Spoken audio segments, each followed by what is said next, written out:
बिस्मिल्लाहिर्रहमानिर्रहीम अस्सलामु अलैकुम वरहमतुल्लाहि वबरकातुहू। रिस्पेक्टेड स्टूडेंट्स, मैं हूं अली रज़ा, आपका केमिस्ट्री टीचर। लास्ट लेक्चर के अंदर हमने प्रेपरेशन ऑफ अल्केन्स के 3 मेथड पढ़े थे। हमारे पास जो चौथा मेथड है वो है कोब्स इलेक्ट्रोलिटिक मेथड। कोब्स साइंटिस्ट का नाम है, इलेक्ट्रोलिटिक मेथड हम फर्स्ट ईयर के अंदर पढ़ चुके हैं कि इलेक्ट्रोलिटिक मेथड यानी कि इलेक्ट्रोलिसिस क्या होती है। किसी भी नॉन स्पॉन्टेनियस रिएक्शन को अक्कर करवाने के लिए इलेक्ट्रिसिटी का पास करवाना, दिस इज कॉल्ड इलेक्ट्रोलिसिस, यानी कि इलेक्ट्रिसिटी की मदद से किसी भी केमिकल रिएक्शन को अक्कर करवाने का नाम इलेक्ट्रोलिसिस है, जो इलेक्ट्रोलिटिक सेल में टेक प्लेस होता है। अब इस जो रिएक्शन हमारे पास मेथड है कोब्स इलेक्ट्रोलिटिक मेथड, इसके पहले एडवांटेजेस डिस्कस करते हैं कि एडवांटेजेस क्या हैं, फिर साथ ही साथ हम डिस्कस करेंगे इसके डिसएडवांटेजेस क्या हैं। तो पहले नंबर पर देखिए, इसका जो पहला एडवांटेज है वो ये है, इसके जरिए से सिमेट्रिकल प्रोडक्ट बनती है। सिमेट्रिकल प्रोडक्ट में अल्केन, सिमेट्रिकल अल्केन बनेगी, सिमेट्रिकल ही अल्कीन बनेंगे और सिमेट्रिकल अल्काइन बनेंगे। अब लफ्ज़ है सिमेट्रिकल, मैं पहले सिमेट्रिकल अल्केन का लफ्ज़ वाज़े करता हूँ कि सिमेट्रिकल अल्केन क्या होती है। सिमेट्रिकल अल्केन का मतलब ये कि even number of carbon chain बनेगी, यानी कि या तो 2 कार्बन अल्केन बनेगा या 4 या 6, यानी कि अगर उसको हम कहीं से मिडल से तोड़ें तो इक्वल नंबर ऑफ जो एटम्स हैं कार्बन एटम उनकी इक्वल नंबर्स की distribution, this is called symmetrical alkane. अब सिमेट्रिकल अल्कीन की बात करते हैं। डबल बॉन्ड के दोनों साइड्स पे जो इक्वल नंबर ऑफ एटम्स यानी कि कार्बन की चेन होगी तो सिमेट्रिकल अल्कीन कहलाएगा। और सिमेट्रिकल अल्काइन क्या होंगे, अगर ट्रिपल बॉन्ड के दोनों साइड्स पे equal number of carbon atoms मौजूद हों तो ये सिमेट्रिकल अल्काइन कहलाएगा। हम एक एक इसकी एग्जाम्पल भी डिस्कस कर लेते हैं। ये देखिए, आपके पास है CH3 इवन नंबर है। अगर इस बॉन्ड को यहां से ब्रेक करें तो दोनों साइड पे एक यानी कि equal number of carbon atoms जाएंगे तो सिमेट्रिकल अल्केन होगा। This one CH2 double bond CH2, double bond के दोनों साइड पे एक कार्बन यानी कि equal number of carbon atoms मौजूद हैं तो सिमेट्रिकल अल्कीन होगा। और इसी तरह से अगर आपके पास हो CH ट्रिपल बॉन्ड CH, तो ट्रिपल बॉन्ड के दोनों साइड पे equal number of carbon atoms मौजूद हैं तो ये सिमेट्रिकल अल्काइन कहलाएगा। डियर स्टूडेंट्स, जिस मेथड को आज हम पढ़ रहे हैं ये वेरी इंपॉर्टेंट लॉन्ग क्वेश्चन के हवाले से है, क्योंकि इस मेथड के जरिए से हम अल्केन्स भी प्रोड्यूस करेंगे, इसी मेथड के जरिए से हम अल्काइंस भी प्रोड्यूस करेंगे, इसी मेथड के जरिए से हम लोग अल्कीन्स भी प्रोड्यूस करेंगे। तो यहाँ पे आज हम इसको प्रॉपर तरीके से सीखने की कोशिश करते हैं ताकि हमारे जो नेक्स्ट आने वाले लेक्चर्स हैं उसमें आपको ये मदद फ्राहम कर सके। तो इसका जो हमने एडवांटेज डिस्कस कर लिया कि इसके जरिए से सिमेट्रिकल प्रोडक्ट बनती है, symmetrical alkane, alkyne and alkynes बनते हैं। इसका डिसएडवांटेज देखते हैं कि डिसएडवांटेज क्या है। इसका जो पहला डिसएडवांटेज आपके पास है कि इसके जरिए से हम लोग मीथेन प्रोड्यूस नहीं कर सकते। सेकेंड नंबर पे, इस प्रोसेस के दौरान यानी कि इलेक्ट्रोलिसिस जो इलेक्ट्रोलिसिस है इस प्रोसेस में मैनी बाई प्रोडक्ट्स बनती है। जब बाई प्रोडक्ट ज्यादा बनेंगे तो हमारे पास जो मेजर प्रोडक्ट है वो क्या हो जाएगी, वो कम हो जाएगी। तो हमने इसको लिखा है कि मैनी बाई प्रोडक्ट्स फॉर्म, जिसकी वजह से small amount of major product is obtained, right. जो ये एक वेरी इंपॉर्टेंट शॉर्ट क्वेश्चन है। तो नेक्स्ट हम चलते हैं कि इसमें हम रिएक्टेंट्स कौन कौन से इस्तेमाल करेंगे। रिस्पेक्टेड स्टूडेंट्स, इसमें हम रिएक्टेंट्स इस्तेमाल करने जा रहे हैं वो होगा सोडियम या potassium salt of saturated monocarboxylic acid. इसमें हम सोडियम का साल्ट भी ले सकते हैं और पोटाशियम का भी ले सकते हैं। आगे लफ्ज है सैचुरेटेड मोनोकार्बोक्सिलिक एसिड। सैचुरेटेड का मतलब carbon to carbon single bond हम लोग यहाँ पे लेंगे, और मोनोकार्बोक्सिलिक एसिड के जिसमें एक कार्बोक्सिलिक ग्रुप, जैसे कि हमने लास्ट लेक्चर में भी पढ़ा था कि जिसमें एक C double bond OH group मौजूद हो, हमने ऐसा साल्ट लेना है, राइट। अब हम चलते हैं कि इस रिएक्शन का जो नेट रिएक्शन है यानी कि जनरल रिएक्शन हमारे पास क्या है। आप लोगों ने लिया C double bond O negative Na positive, यानी कि सोडियम कार्बोक्सिलेट लिया जिसमें एक कार्बोक्सिलिक एसिड मौजूद है और एक आपके पास क्या है, सोडियम है, यानी कि सोडियम का साल्ट ले लिया। अब ये बना कैसे, आप लोगों ने कार्बोक्सिलिक एसिड लिया C डबल बॉन्ड OH, उसको सोडियम हाइड्रोक्साइड यानी कि बेस के साथ रिएक्शन करवाया। तो हमें पता है कि जब एसिड और बेस रिएक्शन करते हैं तो हमारे पास साल्ट बनते हैं। तो ये एसिड और बेस के नतीजा में एक साल्ट बना जिसको हमने क्या नाम दिया, सोडियम कार्बोक्सिलेट। इसकी हमने करवाई इलेक्ट्रोलिसिस करवाई, इसको वाटर में डिसॉल्व करवाया तो हमारे पास एक प्रोडक्ट बनती है R सिंगल बॉन्ड R, जिसको हमने अल्केन का नाम दिया। सेकेंड नंबर पर हमारे पास कार्बन डाइऑक्साइड बनती है, ये एक बाई प्रोडक्ट होगी। थर्ड नंबर पे हमारे पास जो हाइड्रोजन गैस बनती है ये भी बाई प्रोडक्ट होगी। और जो फोर्थ नंबर पे हमारे पास जो प्रोडक्ट बन रही है वो है 2NaOH यानी कि सोडियम हाइड्रोक्साइड है, तो ये भी एक हमारे पास एक बाई प्रोडक्ट है, राइट। तो यहाँ पे 3 बाई प्रोडक्ट्स हैं और एक मेजर प्रोडक्ट है, इसी वजह से हमने इसको डिस्कस किया था। ये इसका डिसएडवांटेज है कि many by products but small amount of major product, right. अब हम चलते हैं इसके मैकेनिज्म की तरफ। मैकेनिज्म में ज़रा देखिए, ये हमारे पास साल्ट है, अब हमने सोडियम का साल्ट इस्तेमाल किया है। अब सोडियम का साल्ट हमने लिया, सोडियम एसीटेट, इसको वाटर में डिजोल्व करवाया। हमें पता है कि जब हम किसी भी साल्ट को वाटर में डिजोल्व करवाते हैं तो वो आयोनाइज हो जाता है, वो स्प्लिट हो जाता है, अपने पॉजिटिव आयन के अंदर और नेगेटिव आयन में तब्दील हो जाता है। इसी साल्ट को, जिसको हमने सोडियम एसीटेट का नाम दिया, वाटर में डिजोल्व किया तो वो एसीटेट आयन और सोडियम आयन में तब्दील हो गया। अब जो एसीटेट आयन है नेगेटिव चार्ज है, नेगेटिव चार्ज स्पीशीज को हम एनाइन कहते हैं। एनाइन हमेशा एनोड पे जाता है, एनोड पे क्या होती है, ऑक्सीडेशन। ऑक्सीडेशन की क्या डेफिनेशन है, loss of electron is called oxidation. इसी तरह से यहाँ पे ये क्या चीज़ है, सोडियम आयन, सोडियम पे पॉजिटिव चार्ज है, तो हमने पढ़ा कि positively charge species called cation. तो ये कैटाइन है, कैटाइन कैथोड पे जाएगा, कैथोड पे रिडक्शन होगी। रिडक्शन का मतलब है गेन ऑफ इलेक्ट्रॉन्स। यहाँ पे हम इसको आगे नेक्स्ट मूव करते हैं। जी रिस्पेक्टेड स्टूडेंट, हम पढ़ रहे थे कि जब हमने साल्ट जो हमारे पास था सोडियम एसीटेट, इसको जब हमने हाइड्रोलाइज किया था तो वो एनाइन्स और कैटाइन में चेंज हो गया। हमने पढ़ा था कि जो एनाइन है वो एनोड पे जाएगा, कैटाइन कैथोड पे। तो हम पढ़ रहे पहले एनाइन एट एनोड, यानी कि एनोड पे कौन से रिएक्शन होंगे, हमने पढ़ा कि ऑक्सीडेशन होगी। अब चूंकि ये 2 थे तो मैंने इसको आप लोगों के समझाने के लिए 2 दफ़ा लिखा है ताकि ईजी टू अंडरस्टैंड हो जाए। इसको मैंने 2 दफ़ा लिखा है, CH3C double bond O negative, C3C double bond O negative. अब इसको शुरू करने से पहले एक बात सीख लीजिए यहाँ पे कि एक नेगेटिव चार्ज हो, चाहे आप लोगों के पास एक बॉन्ड हो, चाहे आप लोगों के पास एक लोन पेयर हो, इन सब के अंदर 2 इलेक्ट्रॉन्स होते हैं, राइट। हमें यहाँ पे 2 चीज़ों की जरूरत पड़ेगी कि नेगेटिव चार्ज और बॉन्ड की जरूरत पड़ेगी। आप लोगों ने ये बात याद रखनी है, नेगेटिव चार्ज में भी 2 इलेक्ट्रॉन्स होते हैं और एक बॉन्ड के अंदर भी 2 ही इलेक्ट्रॉन्स होते हैं, राइट। हम शुरू करते हैं कि हम पढ़ रहे हैं यहाँ पे एट एनोड ऑक्सीडेशन होगी, यानी कि लॉस ऑफ इलेक्ट्रॉन होगा। कैसे होगा, ये जो इसके ऊपर नेगेटिव चार्ज है ये अपना एक इलेक्ट्रॉन लॉस कर देगा, 1 इलेक्ट्रॉन लॉस हो गया। अब इस नेगेटिव चार्ज के अंदर 2 इलेक्ट्रॉन थे, एक लॉस हो गया, ये जो बाकी एक इलेक्ट्रॉन बचा ये इस ऑक्सीजन के ऊपर चला जाएगा, तो हमारे पास बनेगा CH3C डबल बॉन्ड O। जब इलेक्ट्रॉन इसके ऊपर शिफ्ट हुआ तो ये बन गया रेडिकल, यानी कि अनपेड इलेक्ट्रॉन स्पीशीज आ गई, साथ में जो इलेक्ट्रॉन लॉस हुआ वो आ गया, राइट।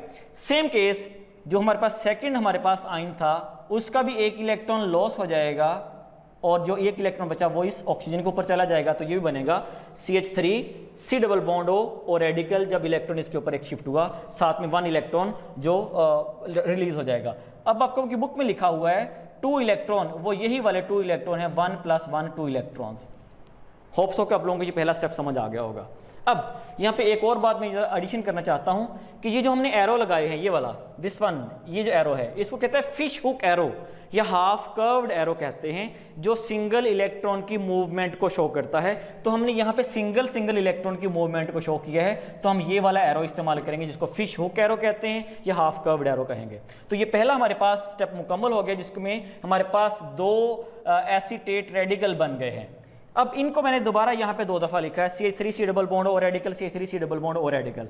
अब क्या होगा, अब ये वाला बॉन्ड ब्रेक कर जाएगा। यहाँ पे इस बॉन्ड में भी कितने इलेक्ट्रॉन हैं, 2 इलेक्ट्रॉन हैं। ये इलेक्ट्रॉन यहाँ से शिफ्ट हो जाएगा, ये इलेक्ट्रॉन यहाँ पे मूव कर जाएगा। तो ज़रा देखिए क्या बनेगा, C double bond O, C double bond O बन गया।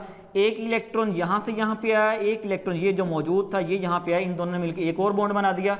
एक बॉन्ड पहले से मौजूद, एक इन दोनों ने बना दिया, तो डबल बॉन्ड बन गया। तो ये बन गई CO2, राइट।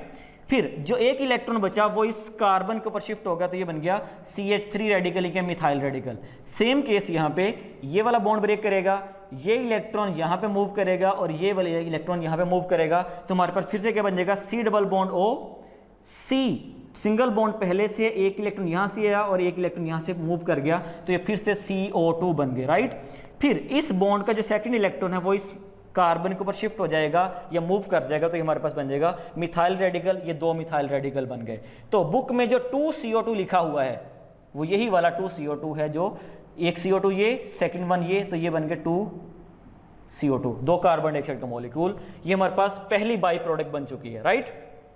अब जो दो मिथाइल रेडिकल के थे उनको मैंने लिख दिया, ये इलेक्ट्रॉन यहाँ पे मूव करेगा, ये इलेक्ट्रॉन यहाँ पे मूव करेगा, तो ये दोनों इलेक्ट्रॉन जो हैं ये मिल के एक नया बॉन्ड बना देंगे। तो हमने पढ़ा था कि एक बॉन्ड दो इलेक्ट्रॉन्स के मिलने से बनता है। तो ये इलेक्ट्रॉन मूव किया, ये मूव किया, तो CH3 और CH3 के दरमियान एक सिंगल बॉन्ड बन गया। ये हमारे पास हमारी जो मेजर प्रोडक्ट बन चुकी है। अब हम चलते हैं कैथोड पे कौन से रिएक्शन होंगे। हमने थोड़ी देर पहले पढ़ा था कैथोड पे क्या होती है, रिडक्शन होती है, यानी कि गेन ऑफ इलेक्ट्रॉन होता है। तो हमारे पास हमने रिएक्शन के अंदर वाटर भी लिया था। वाटर में से जब इलेक्ट्रिसिटी पास करवाई जाए तो वो भी अपने रिस्पेक्टिव आयन के अंदर तब्दील हो जाता है। ये वाटर के दो मॉलिक्यूल इलेक्ट्रोलिसिस करवाई तो वो दो प्रोटॉन यानी कि 2H पॉजिटिव आयन और 2 हाइड्रोक्सिल आयन में तब्दील हो जाएगा। अब ये जो दो प्रोटॉन्स हैं यानी कि 2H पॉजिटिव आयन, ये इन्हीं दो इलेक्ट्रॉन्स को गेन करेंगे, तो हम लिखेंगे 2H पॉजिटिव प्लस 2 इलेक्ट्रॉन्स जो गेन करेगा तो इसकी रिडक्शन हो जाएगी, तो ये हाइड्रोजन गैस बनके उड़ जाएगी। तो ये हमारे पास सेकंड बाई प्रोडक्ट बन जाएगी, बाई प्रोडक्ट। रिस्पेक्टेड स्टूडेंट्स, हमारे पास यहाँ पे दो बाई प्रोडक्ट बन चुकी हैं, थर्ड वन रहती है। अब जरा देखिए, हमने रिएक्शन के स्टार्ट में ये भी प्रोड्यूस हुआ सोडियम आयन, अभी ये इस्तेमाल नहीं हुए। ये दो सोडियम आयन और ये जो दो हाइड्रोक्सिल आयन हैं, ये दोनों जब मिलेंगे तो क्या बना देंगे, 2Na positive plus 2 hydroxyl ion OH negative, ये दोनों मिलके 2NaOH बना देंगे। ये हमारे पास थर्ड बाई प्रोडक्ट आ गई है। मैं उम्मीद करता हूं कि आपको ये रिएक्शन बहुत अच्छी तरह समझ आ गया होगा। मैंने इसको मुकम्मल तौर पे समझाने की कोशिश की है, तो ये प्रैक्टिस करने से आएगा, तो इसको प्रैक्टिस कीजिए। स्टूडेंट्स, हम पढ़ रहे थे अल्केन्स की प्रिपरेशन। जो नेक्स्ट मेथड हमारे पास है वो है from carbonyl compounds. Carbonyl compound से हमने अल्केन्स प्रिपेयर करने हैं। तो कार्बोनिल कंपाउंड्स क्या होते हैं, ऐसे कंपाउंड जिनके अंदर C double bond O group मौजूद हो, वो क्या कहलाते हैं, वो कार्बोनिल कंपाउंड्स कहलाते हैं। अब अगर इसी कार्बोनिल ग्रुप के एक साइड पे एल्काइल ग्रुप यानी कि R मौजूद हो और दूसरी साइड पे H मौजूद हो, तो ये एल्डिहाइड्स कहलाते हैं, एल्डिहाइड्स। अगर इसी कार्बोनिल ग्रुप के दोनों साइड पे एल्काइल ग्रुप मौजूद हो, ये कीटोन्स कहलाते हैं। तो यानी कि हम आज क्या पढ़ रहे हैं, एल्डिहाइड्स और कीटोन से अल्केन्स बनाने का तरीका, राइट। हम चल रहे हैं पहला मेथड जो इसी कार्बनिक कंपाउंड है, वो है क्लेमेंसन रिडक्शन। तो क्लेमेंसन, लफ्ज क्लेमेंसन कहां से शुरू हो रहा है, काफ से बन रहा है ना, तो काफ से क्लेमेंसन है और काफ से ही कीटोन है। तो आप लोगों ने इसको हिंट रख के याद रखना है, क्लेमेंसन रिडक्शन कीटोन्स के लिए है। तो आगे लफ्ज है रिडक्शन। रिडक्शन आप लोगों ने पढ़ा क्या होती है, रिडक्शन होती है लॉस ऑफ ऑक्सीजन को भी रिडक्शन कहते हैं, और एडिशन ऑफ हाइड्रोजन, इसको भी हम लोग रिडक्शन कहते हैं। तो इस मेथड के अंदर हम इन दोनों को पढ़ेंगे। यहाँ पे ऑक्सीजन का लॉस भी होगा और हाइड्रोजन की एडिशन भी होगी। तो सीखते हैं इसको। ये आपके पास है CH3 C डबल बॉन्ड और CH3 इसको कहते हैं, ये कीटोन है, नाम इसका बनता है एसीटोन, ठीक है। 4 नेसेंट हाइड्रोजन, नेसेंट मतलब एटॉमिक, किसने प्रोड्यूस की, जब जिंक अमलगम और HCl ये मिले तो इन्होंने नेसेंट हाइड्रोजन प्रोड्यूस की। तो हमारे पास प्रोडक्ट में क्या बनता है, CH3 CH2 CH3 साथ में वाटर बनता है। तो इसको सीखते हैं ये प्रोडक्ट बने कैसे। हमारे पास कितनी नेसेंट हाइड्रोजन है, 4। मैं इन चारों को अलग अलग लिखता हूं, 1 2 3 4।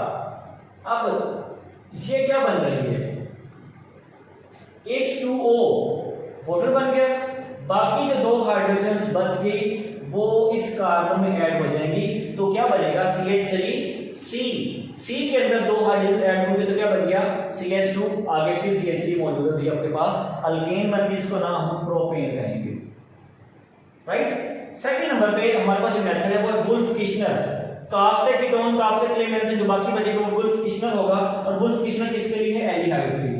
बिल्कुल सेम उसी तरह से एल्डिहाइड्स 4 नेसेंट हाइड्रोजन, लेकिन यहाँ पे जो रिएजेंट है वो चेंज है, हाइड्राजीन और पोटेशियम हाइड्रोक्साइड दिया हुआ है, यानी कि ये बेसिक मीडियम में होगा। तो ये किस पे तब्दील हो जाएगा, CH3 प्लस वाटर। फिर उसी तरह से मैं 4 हाइड्रोजन को लिख रहा हूं अलग अलग नेसेंट हाइड्रोजन को, ये क्या बन जाएगा, H2O वाटर बाकी जो 2 हाइड्रोजन बचेंगी वो इस कार्बन में जाके ऐड हो जाएंगे, तो बन जाएगा CH3, CH2 और एक H पहले से मौजूद है तो बन गया CH3, ये इथेन बन गए।